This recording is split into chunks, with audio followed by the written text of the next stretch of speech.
L'autre grande considération est bien sûr démographique. Quand on parle d'agriculture, quand on parle de sécurité alimentaire, il faut toujours partir des considérations démographiques. En Méditerranée, quand vous prenez les pays du sud et de l'est de la Méditerranée, du Maroc à la Syrie, en passant par l'Égypte, l'Algérie, la Tunisie, la Libye, mais également le Liban, la Jordanie, on va essayer de se concentrer sur ces pays, ces 8 pays arabes méditerranéens.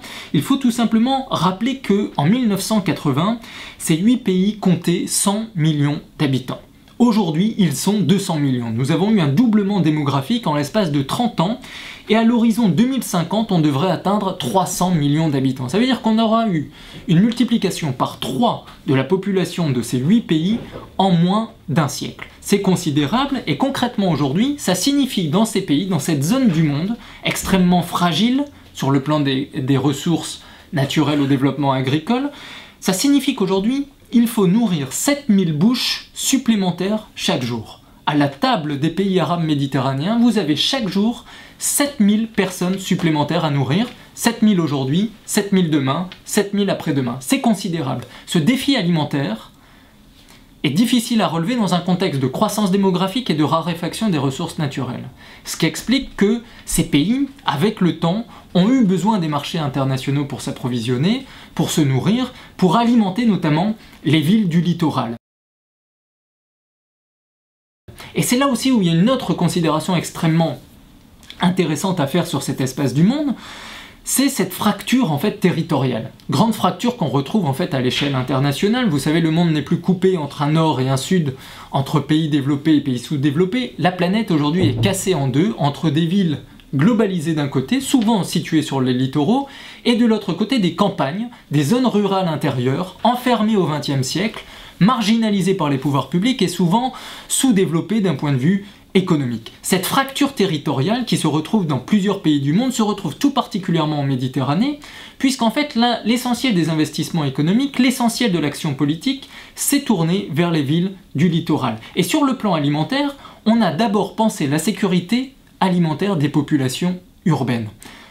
Or, et c'est là une grande différence avec ce qui s'est passé sur le continent européen, c'est que nous n'avons pas eu de dépeuplement des campagnes au sud de la Méditerranée. S'il est vrai que ces pays sont de plus en plus urbanisés, et que donc la part relative des ruraux est en train de diminuer année après année dans ces pays, en valeur absolue, nous n'avons jamais eu autant de monde dans les campagnes au sud de la Méditerranée. Pour être plus précis, quand nous avions tout simplement environ 40 millions de ruraux au début des années 60 au sud de la Méditerranée, aujourd'hui nous sommes à peu près à 90 millions d'habitants dans les campagnes.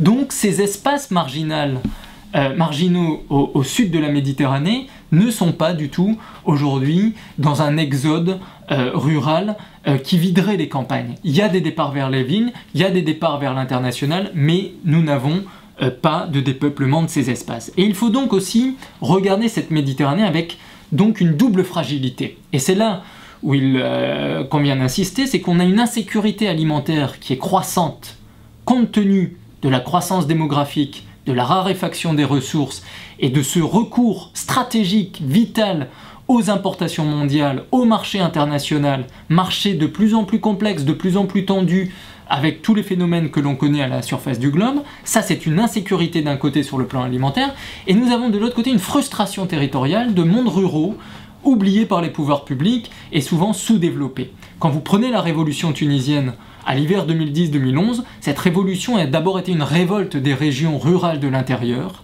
et c'est quand Sidi Bouzid, Kasserine se sont révoltés, et que les protestations ont gagné les littoraux et notamment Tunis, la capitale, que la révolte s'est transformée en révolution. Ce panorama méditerranéen doit être complété avec un cadre bien sûr, bien entendu, géoéconomique et géopolitique tout à fait spécifique. Sur un plan géopolitique, nous sommes dans une région du monde qui reste truffée de tensions, voire de conflits, des conflits anciens au Sahara occidental, au Proche-Orient, des conflits récents liés aux révoltes arabes qui ont réveillé certaines velléités territoriales avec le réveil de communautés, le réveil d'expression territoriale en Libye. Aujourd'hui, on ne sait pas si la Libye va rester un État uni ou va se casser en deux entre la Cyrénaïque et la partie de Benghazi. Et nous avons en Méditerranée, donc, depuis plusieurs années, une accentuation des tensions politiques au niveau interne et entre États aussi, malheureusement. D'un point de vue économique, nous avons une croissance qui n'était pas mauvaise, mais une croissance qui a été extrêmement inégale, dont les fruits ont été très mal répartis au sein de la population et qui a nourri, là encore, une série de frustrations au sein de la population. Donc aujourd'hui, il faut aussi comprendre cet espace du monde comme une zone marquée par des insécurités multiples